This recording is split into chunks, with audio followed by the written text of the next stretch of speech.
Good morning, everyone, and aloha.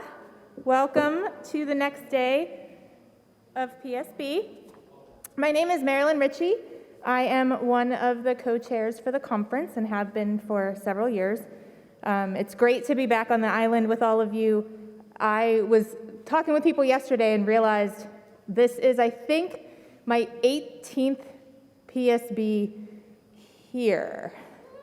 I think I've come to PSB 20 times or something. Like, it's been almost all of them. So it is so great to be back. So now I just want to introduce what is about to happen this morning, which are two TERI talks. If you've never been to PSB before, a TERI talk is like a TED talk, except that TERI decided to have them, which is why they're TERI talks, and TERI chooses who gets to give the talks. This year, we have two this morning. The first is Russ Altman. He is from Stanford.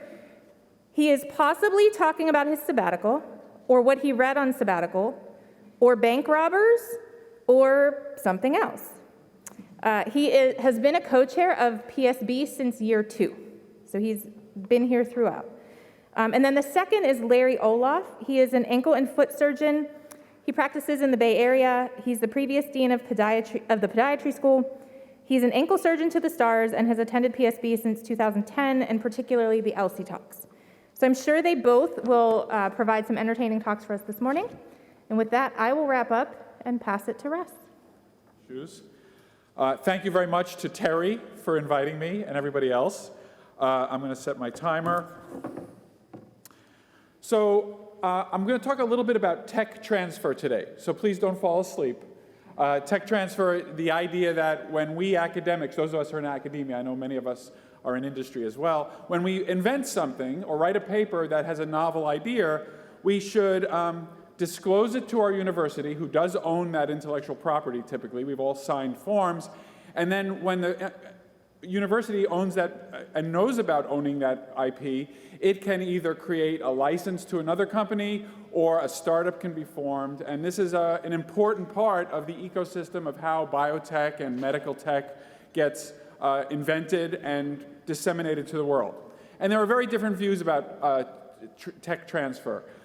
Some people say we are academics. We just deal in ideas. It is for other people to create companies and to impact the world with the ideas that we come up with. And other people say, no, it is part of our duty as inventors to bring the technology to the market. Who is better equipped to take a technology and bring it to the world than the inventor or discoverer? And this varies, right? And different schools. You will not be surprised to know that at Stanford University, in the middle of Silicon Valley, we are very encouraged to start companies when appropriate. And Stanford's Office of Technology Licensing has a good reputation for being pretty good at getting that technology out. And there's been some stories that you may have heard that have been very successful. Google was a big win for Stanford in terms of some of the underlying technology, PageRank, et cetera. And in fact, I believe, I agree with Stanford. I think it's something to do. I try to get my students to disclose their inventions. Even though most of these inventions are not going to make anybody a cent, it's a good experience to disclose to your university your invention and to see how it's written and how it differs from a scientific paper. And I think this is a good, useful part of training that I recommend. But what I'm going to talk about today is a startup from many years ago, 25 years ago now, that went very wrong. And Theranos just came out, Elizabeth Holmes. I have a whole bunch of Elizabeth Holmes stories. I'm not telling those today. But this is another story of a failed startup, and it is true. And I want to stress that it's true because I'm about to say some things that you will not believe could possibly be true. Okay, so it was the mid-1990s. I was like a 5th or 6th year new professor, assistant professor. I had a graduate student named Olga Troyanskaya who was in my lab. And a guy named Mike Dickman contacted me about starting a company. He had a background in biology. He had done a startup previously. And so he came to me because he had heard that I was interested in biology and computers, and that's what he thought was needed. And his idea was to create Bloomberg terminals for biology. So Bloomberg, who's a famous rich guy, one of the ways he got rich was he created these terminals where you could find out everything about a company. It was a physical terminal that you subscribed to, and you could type in IBM, and it would give you all the information in the world that was available about IBM. And people loved this, business people loved this, because it was one-stop shopping for getting all the information. And he said, Russ, this guy Mike, said, Russ, who I just met, we should build that for biology, so you can go and find out everything about a gene or everything about an organism. So it's a data integration problem. And he said, and I heard that you've done data integration, and I had done my first PhD, one of my first PhD students did a data integration PhD thesis. And so he said, we're going to do this, and I would like to fund it. I've sold my last company. I have money. I'm going to be the investor. And he said, what do you think we should call it? And we talked about it. We said, why don't we call it Socratics, like Socrates, but with like a little edge to it. So Socratics. And so he was going to fund this from his personal wealth, and then we would start looking for funding from venture capitals. Just a little aside, where did he get his money in the first place? He told me that he had created with his then wife a technology for transferring genes from one organism to another. And so they had this idea that among fish enthusiasts, people who collect fish and put them in aquariums, you know, there are these fish called neon tetra, and they're these small little beautiful fish that are neon colored. And they figured out a way to take the genes in the pathway that makes this fluorescent neon color and to transfer it into other fish. So they were going to build neon sea bass, neon halibut, and it was going to be huge. And that was what their company did. But a drug company heard about this and thought, oh, this could be interesting for taking important pathways out of organisms that are difficult to deal with, and then we can plop them into yeast or E. coli and study them and understand them. So they bought them out, and that's where he made his money. And they never actually made the neon sea bass, which I think would have been pretty awesome. Okay, so you might ask, Russ, this guy just contacted you and now you've named a company, you started it. What about due diligence? Well, he was the cousin of a faculty colleague.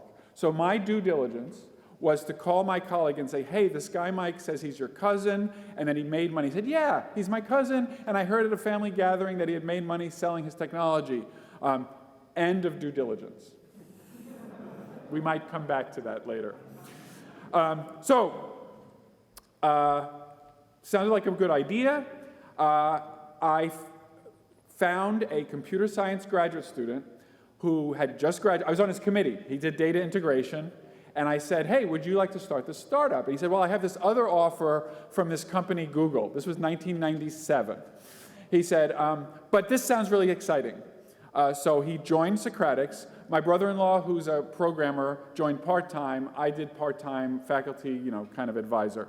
And we incorporated, and we just started working on it. It was kind of a lot of fun for a couple of months. We were designing software that was going to suck in, this is not very fancy now, but back then, the idea of sucking in every available data source, both at the knowledge level and at the raw data level, integrating it, creating this view, and allowing very powerful queries. It was a good idea. So we made some progress. But then, after about 2 months, Oliver calls me, and Wayne, both of them, Oliver and Wayne were the two guys who joined the company. They said, we didn't get our paycheck this week. And I was supposed to get like a small retainer, and I realized, I hadn't gotten mine either. So we contacted Mike, and we said, Mike, what's up? Why haven't you paid us?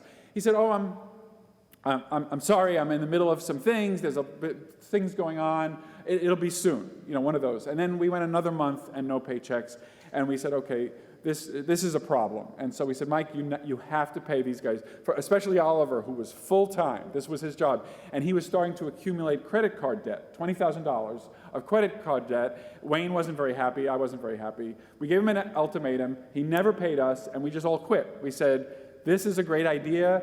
This software is kind of coming out pretty cool, but we can't do this. So Oliver took another job. Wayne went back to his regular job. I went back to being a professor. Too bad, over. Except a few months went by. I was in my living room, and I got a call, and it was a reporter from the San Diego Union. He called me on December 12th, 1999. I know this because I reviewed the archives of the San Diego Union. And he said, "Is this Dr. Russ Altman?" I said, "Yes, it is." He said, "Did you work with someone named Mike Dickman?" And I said, "Yes, we started a company, but it didn't work out." I said, "Unfortunately, it was very promising, but it didn't. I did not go into any details." And he said, "Well, did you know that Mr. Dickman was arrested last night?" And I said, "What?" And he said, "Yes, he was arrested." I said, "What was he arrested for?" He said, "He was arrested for bank robbery." The police, this guy told me, his name was Bigelow, Bruce Bigelow was the reporter. The police believe that he has committed about 12 robberies in the San Diego area for a total of about $80,000. He's actually been named by the police the gap-tooth bandit because he has a space in his front tooth. He wears a mask, but the tellers can see his teeth, and he has a gap. So I then had a 20-minute conversation where I went into a little bit more detail. Now, I should say that my wife is an attorney, and my wife was in the room, and the entire time I was talking to the reporter, my wife was going like this. "Stop. No." And I'm like, "Oh, I know what I'm doing." And by the way, I should say that we had dinner with Mike once, and she said, "I don't like this guy. I'm not." And I said, "Oh, you're just a lawyer. I'm a biology person, and I'm a doctor. I'm a really good judge of people, and this guy is fine." Okay. So the next morning, the San Diego Union carried an article whose title was "Executive Arrested in Bank Holdups." It started with the story that Mike Dickman had gone to a Halloween party earlier in October, obviously, and he showed up in all black with a mask at a Halloween party in La Jolla, California. And everybody said, "Hey, Mike, what are you?" And he said, "I'm a bank robber." And ha ha ha ha ha. And it turns out that police believe that earlier that day on Halloween, he had done one of his robberies, and he had gone directly to the Halloween party. The police's theory was that he was funding startups with the proceeds of his bank robberies. He hadn't done any bank robberies since that October or so time, and that's perhaps why we all stopped being paid. One of the key pieces of evidence against Mike was on his laptop, they found a Word document that was a demand note for a bank robbery that matched the demand note that the tellers reported getting. And I've always wondered, what do you call that document? When you save that document, I mean, is it bank robbery demand note ... I don't know, but here's what it said. "This is a robbery. Do not put any explosive dye markers in either bag or trip an alarm. I will walk right back here and tear your throat out." And the note also threatened that a bomb would detonate if he was not given the money. So it's a good article. I recommend you find it and read it. You can contact me. But I had 4 quotes, which in an act of contrition, I would like to admit to, and I would like to read to you. So 4 quotes from that article. In late 1997, Dickman founded Socratic Systems, a software company trying to commercialize biomedical information technology, developed by 2 professors at Stanford. By the way, I do not know who the other professor was, and that person got away with it. Here's my quote. "This is amazing," said Dr. Russ B. Altman, a professor of medical informatics at Stanford, who asked a reporter repeatedly, "Are you sure this is the same Mike Dickman?" That was my first quote. Second, later in the article, "But Altman said the company disbanded a few months after he went on the payroll as a consultant in the fall of 1998. And I said, quote, 'It wasn't a successful venture, but certainly no bank robbing ever came up as an option. I never had any inkling of any illegal activity.'" The third quote, "Dickman apparently failed to secure the financing that Socratic required to develop its technology for a commercial market. Altman said," and I quote, "There was financial stress for sure. Everybody was saying, 'Come on, Mike, there must be more money somewhere.'"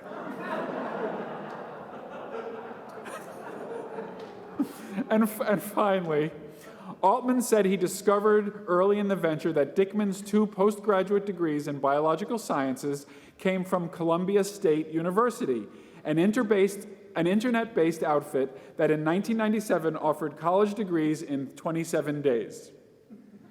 My quote was, I confronted him about that and he said, Mike said to me, I just had to do what I had to do to get credentials, Altman recalled. He said he decided to continue with the venture, telling himself, I'm not working with him because he has a PhD. I'm working with him because he's willing to fund an idea that we're all excited about. So it turns out he had rented offices for $100,000 right near Stanford. He never paid that rent. We never moved into it, but he was sued for $100,000. It turns out that when he was arrested, you get one call. He called his sister and he said, Sis, go into my closet and there's a box. Take the box and leave the apartment. What he didn't know is that the police do listen to these calls. So she did that. She walked out with a box. The police stopped her with a box. The police stopped her, opened it, and it was just filled with greeting cards. They went into the house and found another box in the same closet which had $40,000 worth of cash.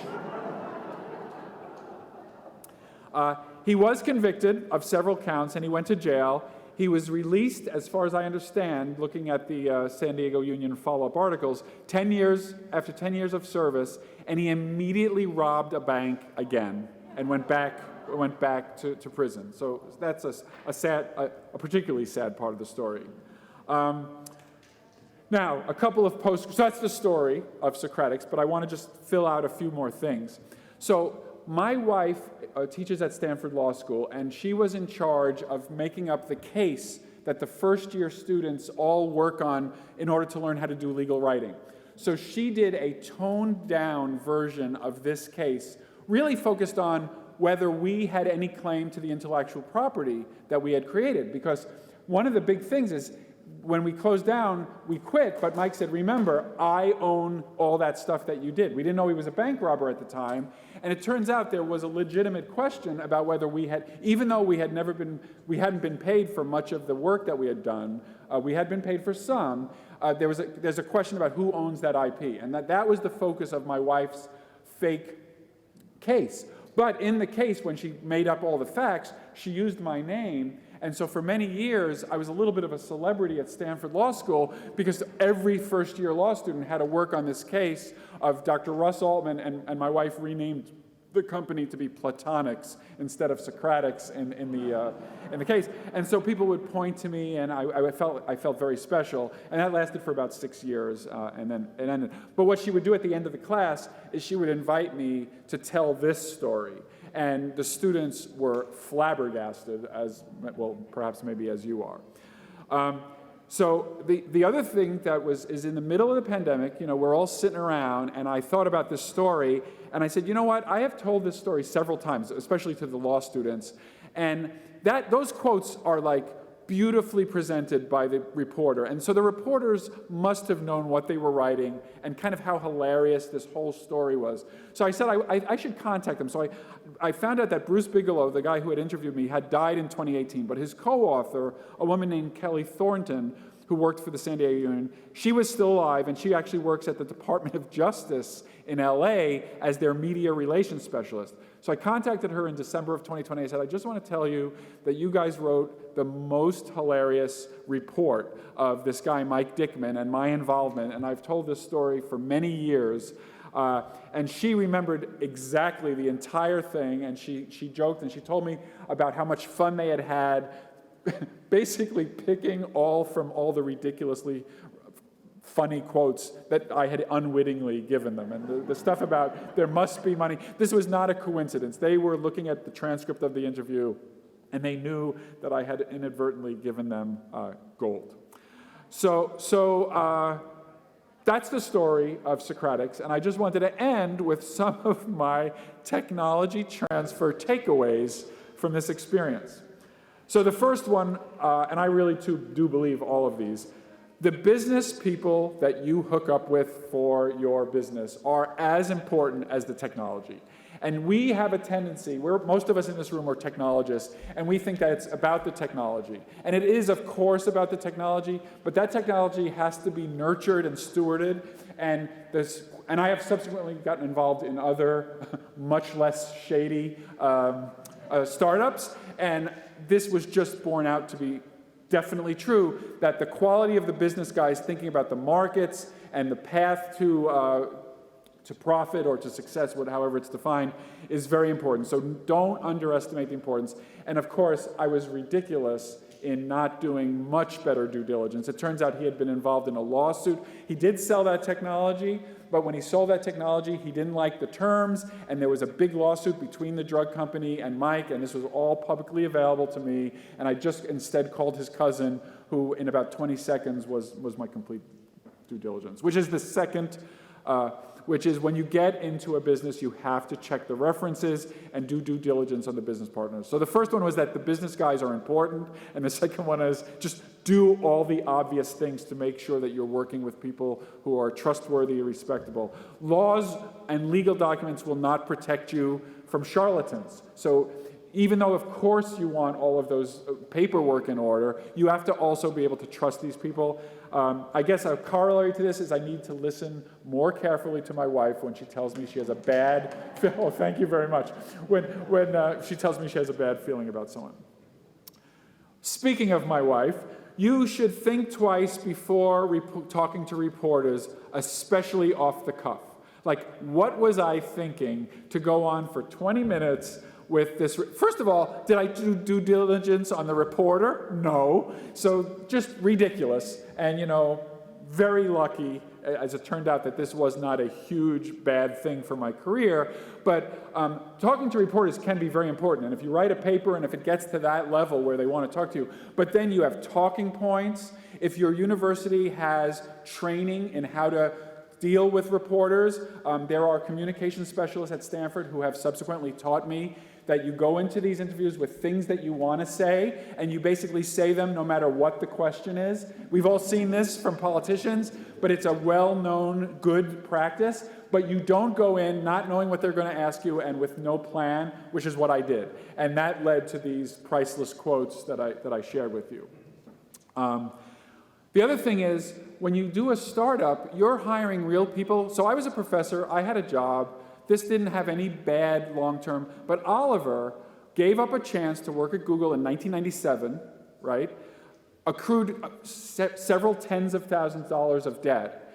And so when you start a company, there are people who are banking their lives on it, and that just makes all of the above even more important.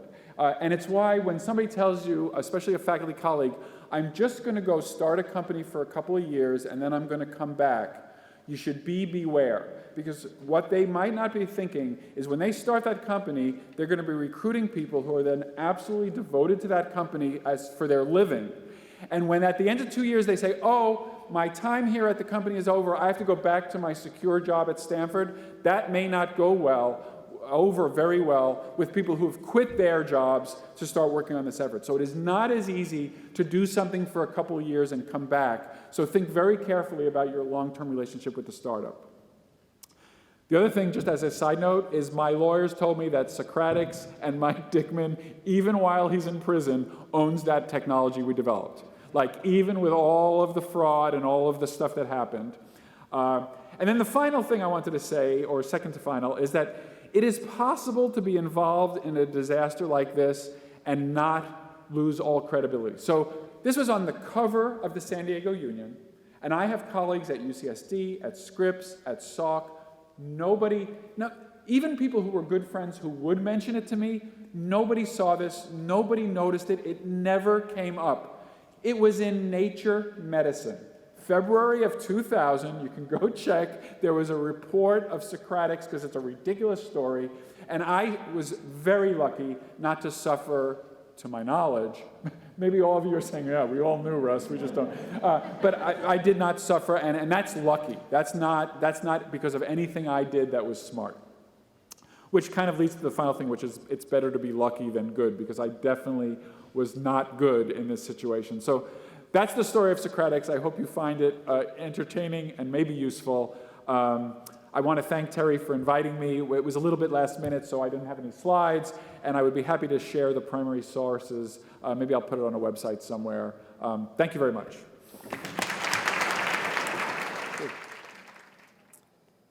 I have some similar stories as Dr. Altman talked about, which I'll get into the lecture here. So you notice behind my name, I have a lot of former things there. That usually means you're at the twilight of your career, you're a has-been. One sounds better than the other, so I'm at the twilight of my career. And are there any sports enthusiasts in the audience? I'm just curious. Okay, I'm gonna have a lot of stories in there about sports.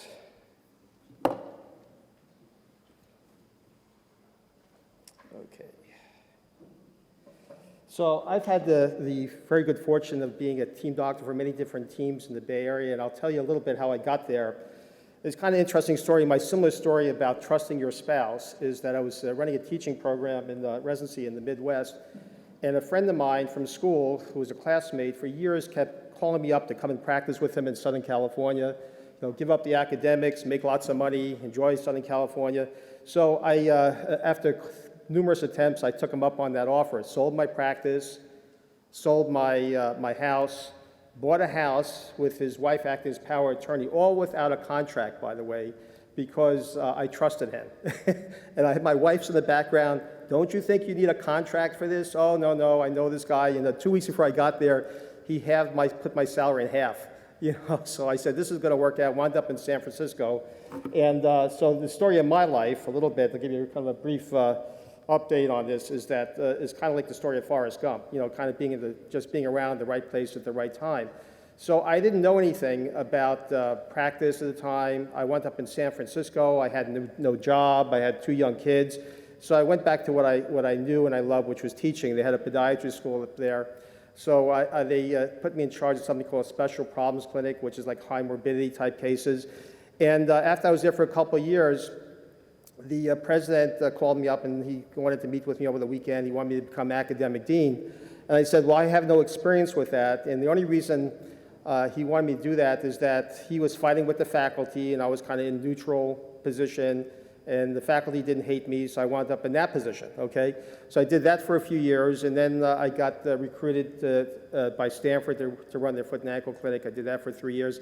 And the only reason I got that job, I was volunteer faculty, and I was the only volunteer faculty member that showed up every time. So they picked me for that just by happen chance. And how I wound up after that was with a very prestigious sports medicine group in the Bay Area that took care of all these teams. So by joining the group, I became the team doctor for all these different teams, not because of any knowledge base or anything like that. So, just a very charmed existence, if you say. I want to talk a little bit about what we're going to talk about. This is your area, so I'm not going to tell you about your area. Sports medicine is like personalized medicine. This is a thing I learned over time. And having an early diagnosis, a specific diagnosis, making individualized medicine applies to sports medicine as well as I learned over the years. And boy, has science changed. Now, I was pursuing a doctorate in neurosciences. Don't ask me how I wound up with feet. That's a long story that you have to have a few beers. But I did that, and I took a couple of classes, physiology, head and neck anatomy, and I kind of found myself more interested in the clinical area. But what genomics was back then was birth defects, sickle cell anemia, 1 gene abnormalities. I mean, look what you guys do now after the human genome thing in 2003. What a burst of new medicine. Unbelievable. I'm very envious of all you and what you do. So let me tell you a little bit about sports medicine. And the one thing I learned from it by getting into it is that the first week I'm there with the 49ers, I had to go every week to their training facility. And the head trainer named Lindsey McLean, he had a Southern guy. He goes, hey, you're the new foot doctor, right? And I go, sorry, bad Southern accent. And he goes, come over here for a second. We have a player here, and he had one of the defensive tackles. And he says, let me get your opinion on it. He's kind of smirking at me. And I did all the book learning stuff that I knew. I looked at him. I examined him. I looked at his MRI. And I came back, well, we're going to have to probably do some stress tests, move his foot, see if it's too loose from his sprain. And if it is, he needs surgery. And if not, he needs to be in a cast for 3 months. And, Lindsey McLean's kind of doing this to me while I'm talking.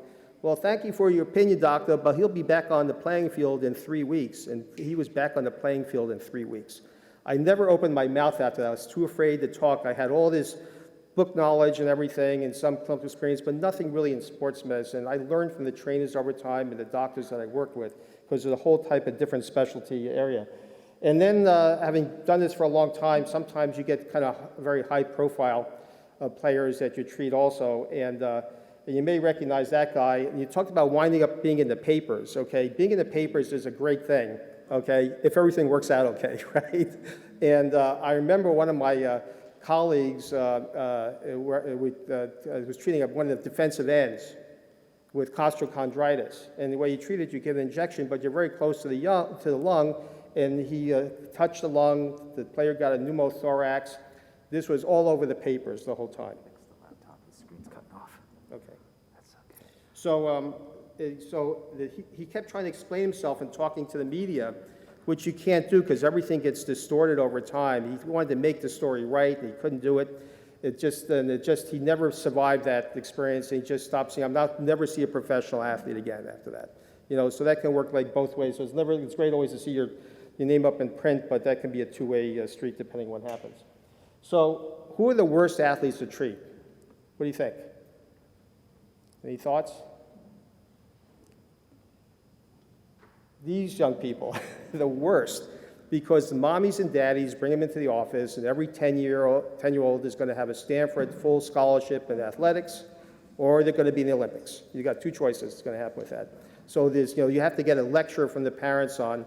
You have to understand how important this athlete is and how good they are, and you're going to treat them any differently than anybody else.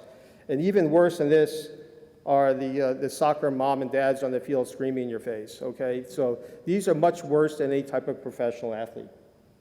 So a little bit about what's involved in taking care of professional athletes. And I'm going to tell you how this all ties into genomics, believe it or not. It's a circuitous path, so bear with me for a few minutes. And that they're different. They have a different time span, you know, and most of the times you're trying to find a procedure that is going to last for 100 years.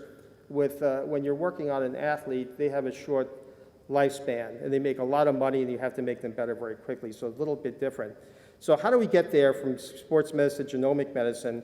You know, in the sports world, they always want something that's newer, something that's exciting, not necessarily something that's time-tested or proven by science. And this led me into different types of things that I experienced in that world that I took back to practice, and one was the use of PRP, or platelet-rich plasma. And it's one of those things that has about 4,000 articles written on it, but nothing that's very good. And though we apply this in the sports world, we apply it in everybody else.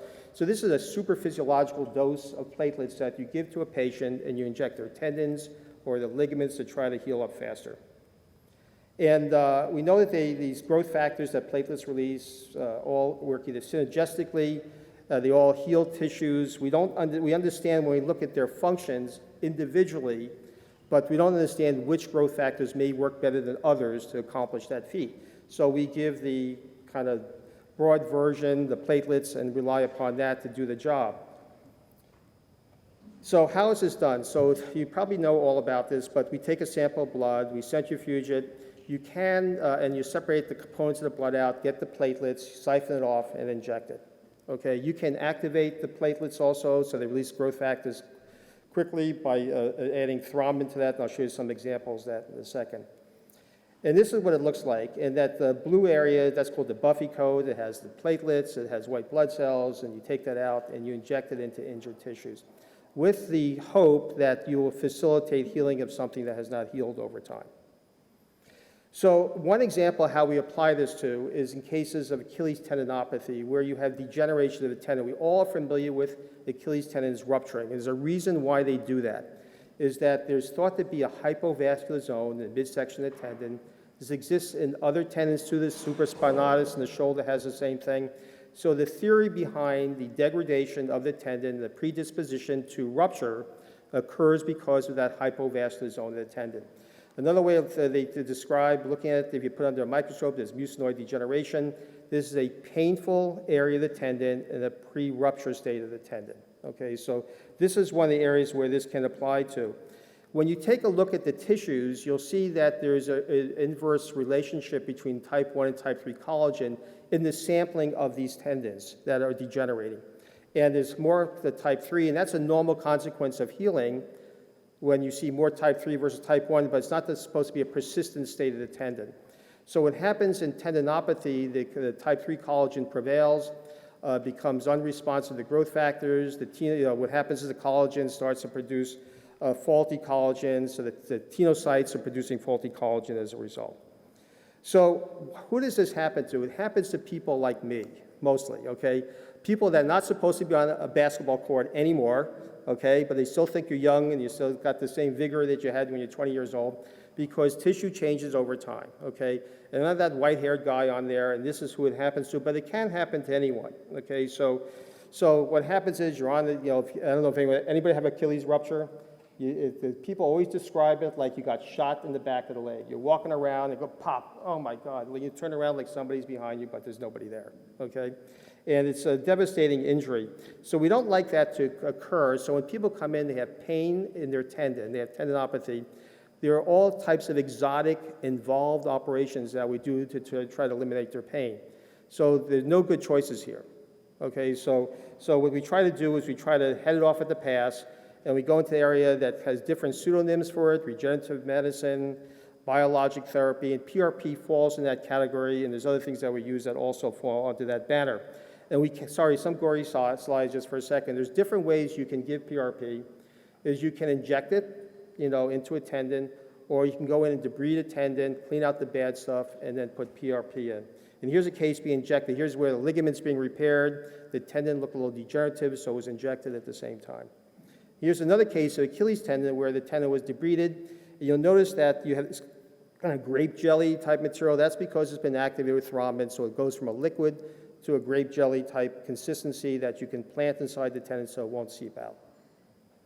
So, and this is what it looks like on MRI. These are stir sequences of fat suppression images where everything looks black and white. And when you start to see the white area from the tendon, that's the area of mucinoid degeneration, or tendinosis, or tendinopathy, whatever term you want to use. And you see a case here, which is interesting. This is a case of before and after with PRP usage. So we had this area of degeneration, and you can get a tendon to resort to normal appearance on MRI, okay? So this fascinated me. I learned about this in the sports world. I promise I'll get back to genomics later on, is that, and I started to apply it to my personal population of patients as well. I started using this in 2003, and I had wished I had done a study on this back then. So I wound up doing a study later on, which I'll show you in a second. Here's another cross-sectional imaging, abnormal tendon on your left, normal tendon on the right. So you can get findings like that. And when I finally decided to do a study on this, it was long after the fact, so we only could do a type 3 study versus a more desirable type 1 study. It started, but I just felt compelled to do something about it because some of the results we were getting were very exciting at the time. So we took some patients, and we had two groups. We had 13 patients we injected with the PRP in the office. We would take a blood sample, we would get the platelets, and we'd do an ultrasound-guided injection of the PRP into their tendon. And the other group was a surgical group. And we had, through TERI's help, one of the Stanford people who did some of the statistics for us, you'll probably recognize the name. So what we did here is compare the two groups, because we're curious, is injecting better or is surgery better? And we found out from a statistical perspective, they both were about the same. Though I think after the fact, when I was able to see the data, I think it was a little skewed because we tended to take the patients who went into surgery with us more severe cases, I think, okay? But anyway, if you look at statistically, they weren't much different in terms of what happened. And what we did was we took patients, we had pre-procedure MRIs and we had post-procedure MRIs. And we saw and we did a visa scoring system, Victoria Institute of Sports Assessment. We kind of evaluated them to see what their functionality was like. And you would think, maybe common sense, that their functionality paralleled the MRI appearance. Normal looking tendon, high functionality. And it just got borne out by that study. So the thing that to me was the poster child for this was a case, in our practice we had a couple of rheumatologists, and she knew we were doing a study at the time. And she came up and pleaded with us to take one of her patients who was not an operable candidate, horrible looking tendon. She had, mixed connective tissue disease, mostly like lupus oriented, and she was a horrible candidate. And I told her this tendon is way too far gone. It's not a good candidate. And we're trying to be selective in who we choose, and she talked me into it. She's very persuasive. And looking at this was injected in the office, and I followed her for several years after, completely asymptomatic. The problem with PRP is it's not predictable. You'll see horrible cases like this get better, and you'll see mild cases it doesn't respond to because the science is too mature and needs more work, okay? But it is kind of interesting to watch. So what if this tendinopathy, get back to the genomic part, what if this tendinopathy is not vascular in origin? What if it's not a hypovascular zone? You know, what if it's another cause for this, okay? You know, and we look at other examples. There are many articles looking at the flip ratios of collagen in the body. Carpal tunnel syndrome has tons of them. Look at familial occurrence, carpal tunnel, 17 to 39%. Does that make you think about something that, that has another, or that might be genetic in origin? Maybe, okay, possibly. Twin studies, bilaterally, carpal tunnel is thought to be repetitive stress syndrome. What if it's on the non-dominant side? Does that start to speak to some other etiology that's not repetitive stress syndrome? There are tons of studies about this, and there's also inguinal hernias have hundreds and hundreds of articles. There was a meta-analysis on this, all arriving at the same conclusion. Again, flip collagen ratios, okay? And a little potty humor is never a bad thing to end with, you know, and it's even shown up in hemorrhoids, okay? So they're seeing flip ratios here as well. So there's a lot of interesting studies there pointing in different directions, okay? So let me tell you, give you a practical thing that's something very simple, how this has application to what I do and what you folks could do that makes my job better and more specific, okay? So when we take a look at a simple ankle sprain, when the ligaments tear, most patients get better from these things without a problem, but some people have persistent weakness in their ankles. Okay, because what happens is when the ligaments tear, they'll scar together as one unit. Sometimes these two pieces are out of space, related to each other, never get back to the anatomical location that makes them effective. So the ligaments are ineffective and the ankles are weak, and patients become recurrent ankle sprainers. So how do we figure these out? We take them and we see if the ligaments are working. We do something called a stress test. We put them on the X-ray, and you can see the gapping that occurred in the ankle joint here. You know, so we see the ligaments alone working, and we hear I'm almost done with the gory slides. We go and repair it. We do something called a Brostrom procedure. We tie the ligaments back together. So the carpentry is easy, okay? The carpentry is easy. But the question becomes, can you rely on the patient's own native tissue to be sufficient afterwards? That's the problem, okay?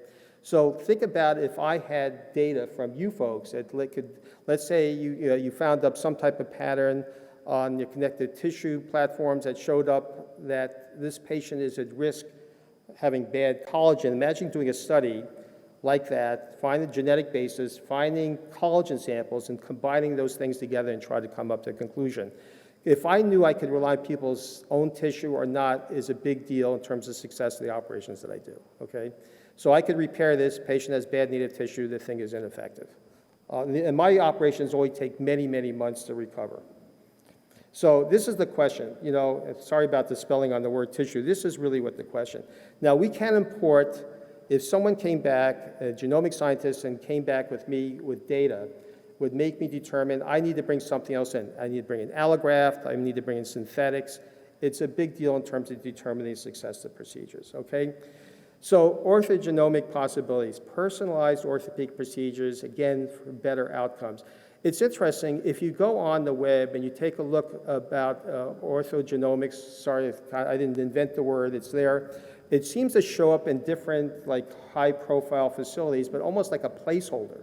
If you go behind, there's nothing, seems like there's going on. I'm not sure what's happening. Maybe they're setting up for the future. I'm not sure about that. More consistent outcomes, that would be great. Determine lifestyle choices. We're all living longer. We want to enjoy active lifestyles. You know, if we can be predictors of what we can do and not do that keeps us in a safe zone to stay young would be a great thing, okay? So when I give people advice, you know, like I see patients, all different types of sports enthusiasts over the years, the people that are the runners, the ones, this is my anecdotal medicine information, the runners wear out the fastest, okay? It's like a machine, you're using a machine repetitively over and over and over again, and these are the people that wear out, okay? Now, if you take the people that are swimmers, I don't see swimmers with foot and ankle problems, okay? Bicyclists, I rarely see bicyclists with, so in the sports world, we define exercise in two categories. We call it open chain and closed chain, okay? Closed chain is the things we all like to do, especially if you live in California. They're all impact exercises, hiking, walking, running, jumping up and down, whatever you want to do. And open chain is non-impact exercises like cycling, going on elliptical machines, swimming. So if you could, by sampling patients, by their genetics, determine if they're on a path that's going to wear things out, you would direct patients in different types of lifestyles and make them satisfied with their choices versus winding up in my office having operation after operation after operation, okay? I think that's a big deal, okay? So I think there's a quality of life issue that's very strongly tied to this. So, Sheldon's one of my favorite characters. I love this show. I want to tell you a little sports story. I've treated a lot of big-name athletes over time.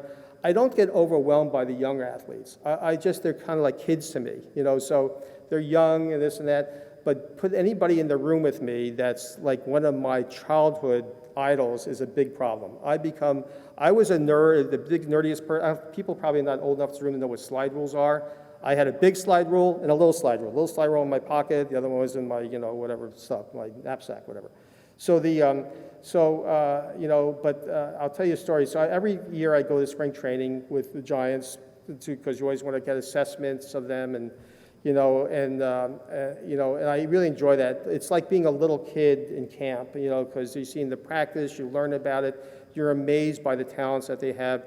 But, some of the players, that hang out that are, the veteran players, you kind of, that are older, I'm kind of nervous about. Willie Mays was one of those people.